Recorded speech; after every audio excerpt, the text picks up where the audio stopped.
చాలా సందర్భాల్లో ఆయన మాట్లాడాడు. రాజ్యాంగ సభలో కూడా మాట్లాడాడు. దళితులు ఏ మతం పుచ్చుకున్నా వాళ్ళు దళితులుగానే పరిగణించబడుతున్నారు. దానికి కారణం ఈ దేశ కుల వ్యవస్థ డామినేట్ చేస్తున్నది. ఈ దేశ కుల వ్యవస్థ ముందు మత విశ్వాసాలు కూడా వెనుకబడిపోతున్నాయి. మళ్ళీ చెప్తున్నా, ఈ దేశ కుల వ్యవస్థ ముందు మత విశ్వాసాలు కూడా వెనుకబడిపోతున్నాయి. మత విశ్వాసాల కంటే కుల వ్యవస్థకు ఉండబడే దాని మీదనే ఎక్కువ ప్రాధాన్యత ఉన్నది. కాబట్టి దళితులు ఏ మతం పుచ్చుకున్న వాళ్ళు దళితులుగానే ఉంటారని చెప్పి ఆయన స్పష్టం చేశాడు. అంతేకాకుండా మీ అన్నగా ఒక విషయం గుర్తు చేస్తున్నా నేను. షోలాపూర్ సభలో ఎప్పుడు పెట్టిందంటే 1937లో పెట్టిండు. మతం మారడం వల్ల ఆత్మగౌరవం వస్తుందని ఆశించి చివరికి అటు ఆత్మగౌరవం దక్కక ఇటు లౌకికవాద రిజర్వేషన్ కోల్పోయి దళిత క్రైస్తవులు 2 పడవల మీద ప్రయాణం చేస్తున్నారని ఆయన అభివర్ణించారు. ఇటు హక్కులు పోయినాయి, ఇటు గౌరవం పోయింది. హక్కులు పోయినాయి, అటు గౌరవం పోయింది. దళిత క్రైస్తవులు అయినంత మాత్రాన ఉన్నత వర్గాల క్రైస్తవులో పెట్టే సమాధుల కాడ వీళ్ళని పెడతారా? గౌరవం లేదు, అందులో మారిందని చెప్పి హక్కులు పోయినాయి. రెండిటికి చెడిపోయిండు అని చెప్పి, రెండిటికి నష్టపోయిందని చెప్పి డాక్టర్ బాబాసాహెబ్ అంబేద్కర్ మాట్లాడిండు. ఇప్పుడు మీ అన్నగా చెప్తున్నా, మీకు లేటెస్ట్ ఉదాహరణ చెప్తున్నా. 100 ఏళ్ల క్రితం క్రైస్తవ వ్యవస్థ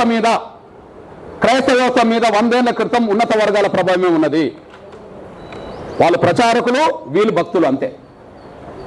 వాళ్ళు ప్రచారకులు, వీళ్ళు భక్తులు. ఇప్పటికీ 100 ఏళ్ల తర్వాత చరిత్ర చెప్తున్నా నేను పేర్లు. ఈ తెలుగు నేలను క్రైస్తవ మత ప్రచారాన్ని 99% ప్రభావితం చేసే పెద్ద ఫాదర్ల పేరు, పాస్టర్ల పేరు, బ్రదర్స్ పేరు మీకు చదివి వినిపిస్తా. ఇలా ఒక్క దళితుడి పేరు చెప్తే నేను 100 ఏళ్ల క్రితం 4 పేరు చెప్పాను. 100 ఏళ్ల తర్వాత 10 మంది పేరు చెప్తా. ఒక్కసారి ఆ 10 మంది పేర్లు వినండి. బ్రదర్ అనిల్ కుమార్, వైఎస్ రాజశేఖర్ గారు అల్లుడు. బ్రదర్ అనిల్ కుమార్, వైఎస్ రాజశేఖర్ గారు అల్లుడు. చాలా గొప్ప ప్రచారకుడు, బ్రాహ్మణ్. ఓకే, ఆయన పెద్ద ప్రచారకుడు అని చెప్పి మా బ్యాచ్, ఆయన గొప్ప ప్రచారకుడు అని చెప్పి వీళ్ళు వెళ్తారు. అక్కడ దాకా ఎదగరు వీళ్ళు, కానీ ఎక్కడికి వెళ్తారు? ప్రచారకుడు ఎవరు అని. ఇప్పుడు మీరు చూడండి, ఒకే చోట ఉండి 100ల చోట్ల వీడియో, అది కెమెరాలు పెడతారు. ఏంటిది అది?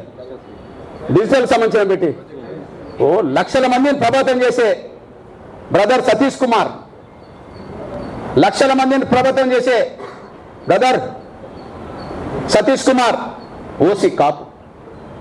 ఓకే, ఓసీ కాపు.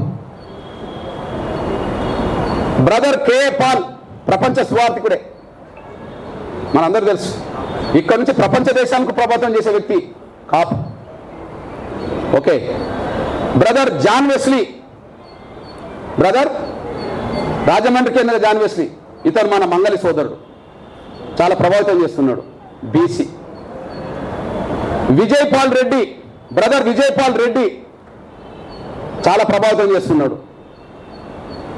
Jayaprakash Paul Brahmana, Jayaprakash Paul Brahmana. Shyam Kishore, pastor Shyam Kishore OC Kamma. Okay, OC Kamma. Stephen Paul, pastor PJ Stephen Paul OC Brahmana. Hosanna ministries John Wesley Kapu. Pastor Shalem Raj BC, Pasam Shalim Raj BC. మా దళితుడు ఎక్కడున్నాడో నాకు అర్థమవుతలేదు. వీళ్ళు ఈ తెలుగు నేల మీద క్రైస్తవ మత ప్రచారకులుగా వాళ్ళు దేశంలో అంతర్జాతీయ స్థాయిలో పేరు తెచ్చుకుంటున్నారు. వాళ్ళని నమ్మి సమానత్వం ఉన్నదని చెప్పి వీళ్ళు భక్తులుగా పోతున్నారు. ఇప్పుడు ఈ ప్రచారం చేసిన వాళ్ళకు,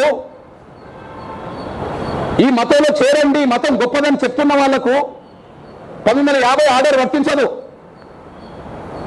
1950 ఆర్డర్ వర్తించదు. వాళ్ళ కులంగానే ఉంటుంది. వాళ్ళ కులం వాళ్ళు బ్రాహ్మణ కులమే, వాళ్ళు ఓసీలే. వాళ్ళు కమ్మ కులమే, వాళ్ళు ఓసీలే. మా మంగళ సోదరుడు బీసీనే, కాపులు ఓసీనే అక్కడ కదా, కమ్మ వాళ్ళు ఓసీనే. ఈ ఆర్డర్ వాళ్ళకి ఏం వర్తించదు. ఎవరైతే క్రైస్తవ మతం చాలా గొప్పదని ప్రచారం చేసి దూసుకెళ్తున్నారో, పేరు తెచ్చుకుంటున్నారో, ప్రతి ఆదివారం, శనివారం, శుక్రవారం ప్రతిరోజు ప్రార్థన పేరుతో దశమభాగం తీసుకుంటున్నారో, ప్రార్థనల పేరుతో దశమభాగం కోరుతున్నారో, అతను దశమభాగం ఇవ్వకపోతే కూడా దేవుడు అంగీకరించాడని చెప్పి వాళ్ళ భయభ్రాంతులు గురి చేస్తున్నారో, వాళ్లకు ఈ ఆర్టికల్, ఈ రాష్ట్రపతి 1950 సంవత్సరం ఆర్డర్ వర్తించదు. ఆర్డరు మేము గొర్రెలేం కదా, వర్తిస్తాయి. దళితులు వాళ్ళు గొర్రెలాగా భావించుకుంటారు. వాళ్ళకి వీళ్ళకి వర్తిస్తుంది ఆర్డర్, వాళ్ళకి వర్తించదు. మీరు చెప్పండి, ఇది వివక్ష కాదా?